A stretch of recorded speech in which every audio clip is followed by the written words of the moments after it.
நிறைய பொய் பிரச்சாரங்களை உருவாக்குவாங்க. அப்படி செட் பண்ணப்பட்டவர் தான் திரு அண்ணாமலை அவர்கள். டெல்லியில மோடி உட்கார்ந்துட்டு மற்ற ஸ்டேட்ல செட் பண்ணிட்டு இருக்காரு. இங்க திமுக அண்ணாமலையே செட் பண்ணிட்டாங்க. திரு அண்ணாமலை அவர்களே, உங்களுடைய பிரதமர் மோடி அவர்களுக்கு உண்மையாக இருங்கள், உங்களுடைய தலைவர் அவர்களுக்கு உண்மையா இருக்கு. அதனாலதான் எந்த மீட்டிங் கூப்பிடறதே இல்லை. அடுத்த நாள் கூப்பிடுறாங்க. மீட்டிங் கூப்பிட்டா எதிர்க்கிற மாதிரி எதிர்த்துட்டு இங்க நாடகம் ஆடிட்டு இருக்காங்க. பாத்தீங்களா, இந்த அண்ணாமலை அவர்கள் கூடயே வச்சுக்கிட்டு, இதுதான் மிகப்பெரிய ஆபத்து. அதனாலதான் நம்ம நாசிசம்னு சொல்றோம்.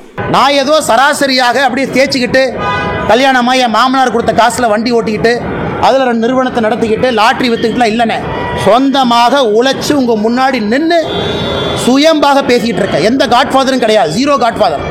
அதனால மிக பெருமையா இருப்பேன். கொஞ்சம் வாய்ப்பேச்சு அதிகம், எனக்கு கொஞ்சம் குறும்பு அதிகம், கொஞ்சம் தன்மானமும் வைராகியமும் கொஞ்சம் அதிகம். அப்பப்போ பிரச்சனை மாட்டிக்கிறேன். அதுக்காக பிரச்சனை வந்தாலும் தன்மானத்தையும் வைராகியத்தையும் எப்போ விடமாட்டேன்.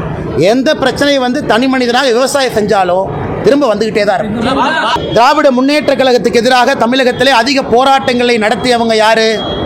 பாரதிய ஜனதா கட்சி. திமுகவுக்கு எதிராக அதிக டிஃபமேஷன் கேஸ் 1440 கோடி ரூபாய் யார் மேல இருக்கு? என் மேல. கடந்த 4 ஆண்டுகளில் தமிழகத்தில் ஒரு கட்சி தலைவரின் மீது அதிக எஃப்ஐஆர் போட்டிருக்காங்க. எனக்கு செகண்ட் காம்படிஷன் இல்லை, நான் தான் ஃபர்ஸ்ட். இந்த செகண்ட் ரேஸே இல்லை.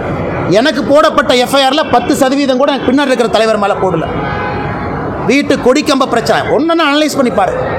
திராவிட முன்னேற்ற கழகத்தை தீர்க்கமாக எதிர்த்து தினமும் பேசுறது யார்? ஊழலை வெளியே கொண்டு வர்றது யார்? ஒரு ஊழலாக சுட்டி காட்டுவது யார்? இங்கிருந்து டெல்லிக்கும் அங்கிருந்து பிரச்சனையை தீர்ப்பது யார்? ஆனால் என்ன போச்சுன்னா, இன்னைக்கு வாய் வியாபாரிகளுக்கு என்னன்னா, மாமனார் பணம் இருக்கு, கொளுத்து போய் கிடக்குறாங்க. மைக் இருக்கு, மைக் ஓசியில் வந்துடுது.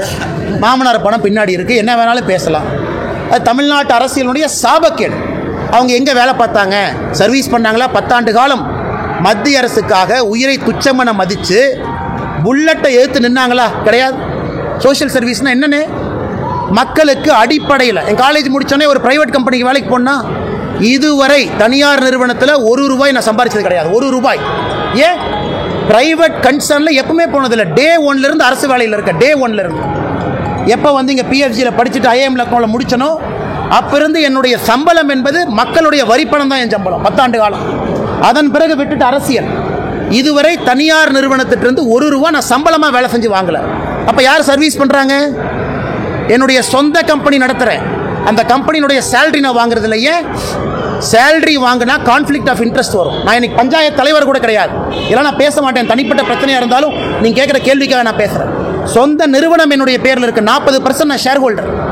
அந்த நிறுவனத்தினுடைய மாச சம்பளத்தை நான் வாங்குறது இல்லையே. அதை ஒரு 4 பேர் பேசுவான். இல்லை இந்த கம்பெனி போய் இங்கே கான்ட்ராக்ட் போட்டாங்க, இந்த போட்டாங்க, அங்கே போட்டாங்க. அதுவும் பண்ணுறது இல்லையே. ஒரு நேர்மையாக ஒரு அரசியல்வாதியாக வாழ வேண்டும் என்று கொண்டிருக்கின்றேன். அப்புறம் எப்படி என்னை பற்றி அப்படி கருத்து சொல்லானே? அண்ணா, நான் யார் பேரையும் சொல்ல. கருத்து எப்படி சொல்லுவீங்க? திமுக கான்ட்ராக்ட் எடுத்தனா, திமுக ஹைவேஸ் டிபார்ட்மெண்ட்ல என் கம்பெனி ரோடு போட்டிருக்காங்களா? என் சொந்தக்காரங்க யாராச்சும் இதில் இருக்காங்களா? என்னுடைய சொந்த நிறுவனத்தினுடைய சேலரி நான் எடுக்காமல் இருக்கு. இதுவரை ஒரு நாள் கூட பிரைவேட் கம்பெனியில் வேலை பார்க்கல. 10 ஆண்டு காலம் மக்கள் வரிப்பணத்தை சம்பளமாக வாங்கியிருக்கேன். என்னுடைய ஹிஸ்டரி உங்கள் முன்னாடி நின்றுருக்கு. இன்னும் 2 வாரம் கழித்து நான் எங்கே இருப்பேன், தனிநபராக என்ன செஞ்சுட்டு இருக்குங்கிறது முக்கியம் கிடையாது. இன்னைக்கு வரைக்கும் நான் வாழ்ந்த வாழ்க்கையை பாடமாக உங்க முன்னாடி வைக்கிறேன். ஏன்? அரசியல் சுத்தம் செய்ய வேண்டும் என்பதற்காக ஒரு வேலையை விட்டுட்டு வந்திருக்கு. பேட்சில் என்னுடைய ரேங்கை பாருங்க. ஐபிஎஸ் பேட்சில் நான் கடைசியாலாம் வரல. என் ரேங்கை போய் பாருங்க. 2011 ஐபிஎஸ் பாஸ் அவுட்ல ரேங்க் என்ன? Rank number 2. அத்தனை பேருக்கு ரேங்க் நம்பர் 2ல நீங்க 150 பேர் இருக்கக்கூடிய ஐபிஎஸ் ஆஃபீஸர் இருந்தால் இந்தியாவில் எங்கே போவீங்க? அது உங்களுக்கு தெரியும். எதற்காக 9 வருஷத்தில் வித்துட்டு வந்தேன், அது எனக்கு தெரியும். நான் ஏதோ சராசரியாக அப்படியே தேய்ச்சிக்கிட்டு கல்யாணமா என் மாமனார் கொடுத்த காசுல வண்டி ஓட்டிக்கிட்டு அதில் 2 நிறுவனத்தை நடத்திக்கிட்டு லாட்டரி வித்துக்கிட்டுலாம் இல்லைன்னு சொந்தமாக உழைச்சு உங்க முன்னாடி நின்று சுயம்பாக பேசிக்கிட்டு இருக்கேன். எந்த காட்ஃபாதரும் கிடையாது, 0 காட்ஃபாதர். அதனால மிக பெருமையா இருப்பேன். கொஞ்சம் வாய்ப்பேச்சு அதிகம், எனக்கு கொஞ்சம் குறும்பு அதிகம், கொஞ்சம் தன்மானமும் வைராகியமும் கொஞ்சம் அதிகம். அப்பப்போ பிரச்சனை மாட்டிக்கிறேன். அதுக்காக பிரச்சனை வந்தாலும் தன்மானத்தையும் வைராகியத்தையும் எப்போ விடமாட்டேன். எந்த பிரச்சனை தனி மனிதனாக விவசாயம் செஞ்சாலும் திரும்ப வந்துகிட்டே தான் இருக்கு.